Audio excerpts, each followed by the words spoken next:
Hi, good morning, welcome. My name is FeleciaMarie. This is True Moon Tarot. Today we are going to be doing a reading for those who are aligned to me. We're going to separate it into your fire sign, your earth sign, your water sign, and your air sign. So this one is going to be for the fire sign. So if you are aligned to me and you have a lot of fire sign placements, so that's Sagittarius, Leo, and Aries. If you have any of those major placements or anything of this sticks out to you, then I would suggest looking to where what planets are in the fire signs, what fire planets are in the fire signs. Just look at your birth chart, get a better view of it, and yeah, go from there. So anyways, like I said, this is going to be a video for those who are aligned to me, and if you are a fire sign. So I am a Sun Sagittarius. I am a Pisces moon and a Libra rising, so there's a little bit about me. Anyways, hope you guys enjoy the video and we'll get into it.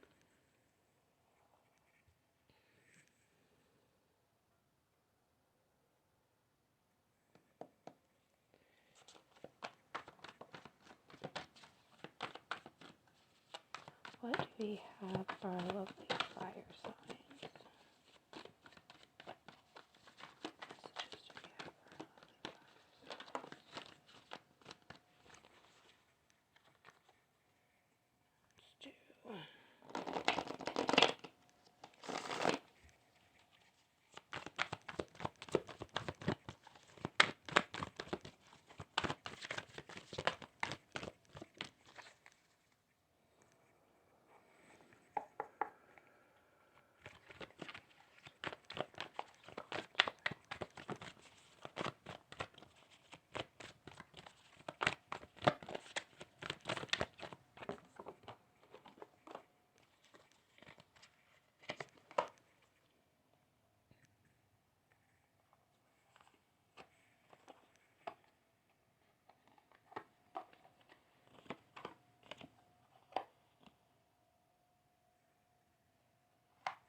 Got my little rune card. Hello, hello, my lovely babies.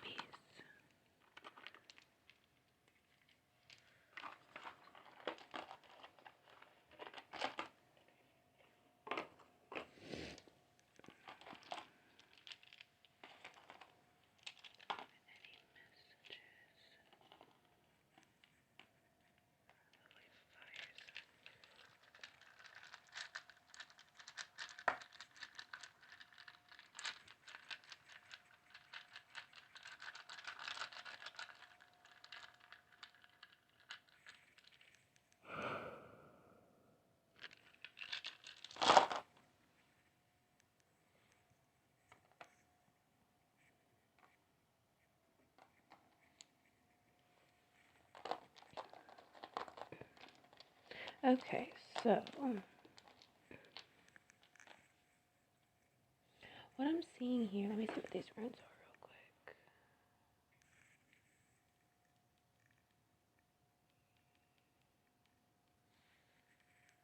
Okay, yeah, so you fire signs we are going through a cycle of change, awakening, maybe new understanding, new balance. I used two different decks here. I used my Santa Marta deck and my Nightmare Before Christmas deck. We have 3 cards from each deck, and we have a total of 3 runes. That one is... Okay, so our different runes that we have is this lovely one, which I don't have the names of them on here, so I still have to learn the names, so I apologize. But we have this one, which is Fate, Chance, and Mystery.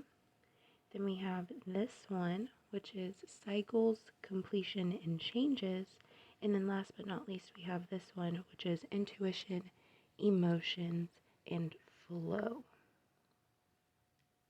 And Renewal, I apologize. So as far as our tarot cards are concerned, we have 6 tarot cards total. We have the Knight of Cups, the Empress, the Two of Pentacles, the Hanged Man, the Eight of Needles, and the Wheel of Fortune. So what I'm seeing with the first 3, the Knight of Cups, the Empress, and the Two of Pentacles, is that somebody is finally I don't want to say that they're accepting the love that they deserve, but they're realizing the love that they deserve. They realize that they've kind of let people not necessarily walk all over them, but you've let people at least influence the way that you feel about yourself, okay? You may have worked very, very, very hard on this journey to self-enlightenment, self-love, um, self-consciousness, gaining a sense of self-consciousness, a sense of who you are. And I feel as if some people try to take advantage of that, and people have been taking advantage of that as you've gotten older, as you've grown up, as you've moved on with your life, different aspects, different areas in your life. People are picking and choosing what they choose to take advantage of for you. And you're finally truly acknowledging and seeing the people who are taking advantage of you for who they are.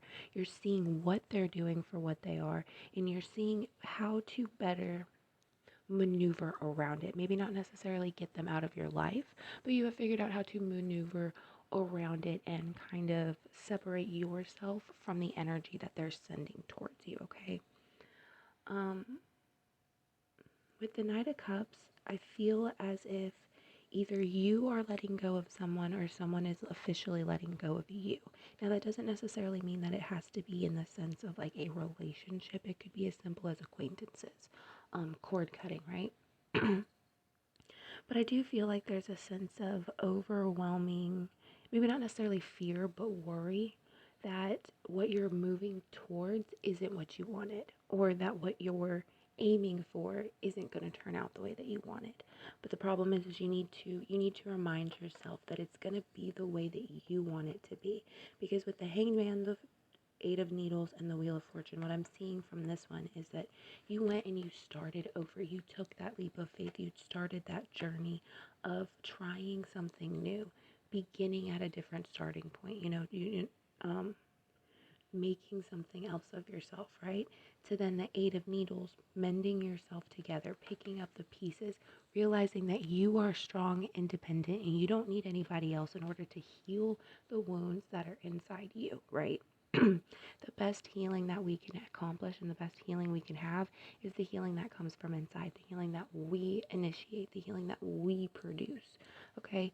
And then we have the Wheel of Fortune card as the last card out, which again is the cycles repeating.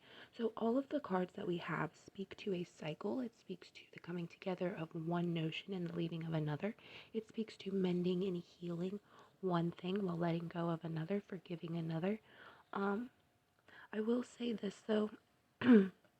You have three major arcana cards, and I find it interesting that each major arcana card is the first one is with the Knight of Cups and the Two of Pentacles, and it's almost as if this is your underlying feelings, like your underlying embodiment of energy, right? You are the Empress. You are living your best life, noticing both the intricacies of the physical world while also noticing the intricacies, the similarities, the consequences, the correlations, the coincidences, the synchronicities between the physical world and the spiritual world, between here and there, right?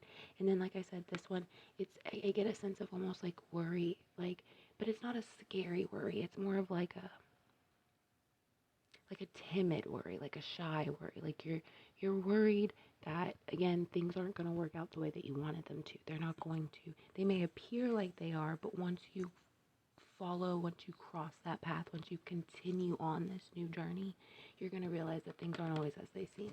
Now, I do feel a sense that there is some form of letting go of something, some form of forgiveness, some form of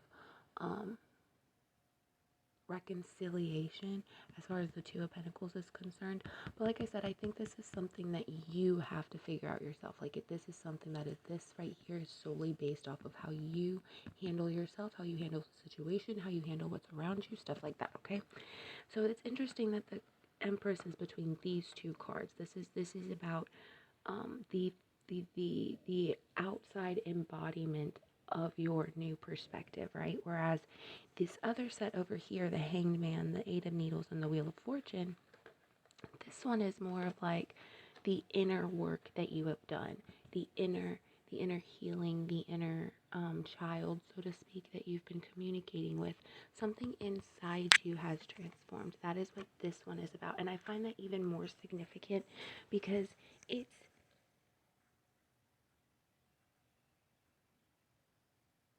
scratch that. It's opposite. This is the outside. This is your physical outside, what people view you as. Somebody who has worked very, very hard to overcome all of these challenges, to become a new person, to heal yourself, to allow yourself that freedom to change, right? This is your outside view. This is your inside view. This is what you view. This is how you think. This is what you're striving for, okay? And I find that, and the reason I said scratch that earlier and it was flipped is because I started thinking about it in majority of Tim Burton's movies, and I don't know why I thought about it, but it was just, this is just how I work, right? Some of Tim Burton's movies are very, very much outside physically physical. The reality world is all gray and gloomy and dark and in just lacking color, lacking life, lacking excitement, right? And then you move on to a lot of them where the underworld, the death, the fantasy aspect, the fantasy world of whatever movie is beautiful, it's colorful, it's bright, people are silly, people are fun, people are just going all over the place. So I feel like this is what's happening. It's the embodiment of what people see you as, what people see the work that you've done, how you've changed, how you've grown, where you've come from, right? To how you feel about it on the inside. And now you have to kind of try and merge those two together and allow them to help you continue to reach your highest and greatest potential, to continue to reach your abilities and unlock your gifts and just thrive in the life that is in front of you, okay? That is the reading I have for you guys today. I hope that resonated with you. I love you guys. This was an aligned reading for our lovely fire signs to what we can expect during this Mercury retrograde, okay? Retrograde. There you go. Okay. Bye, guys. I love you.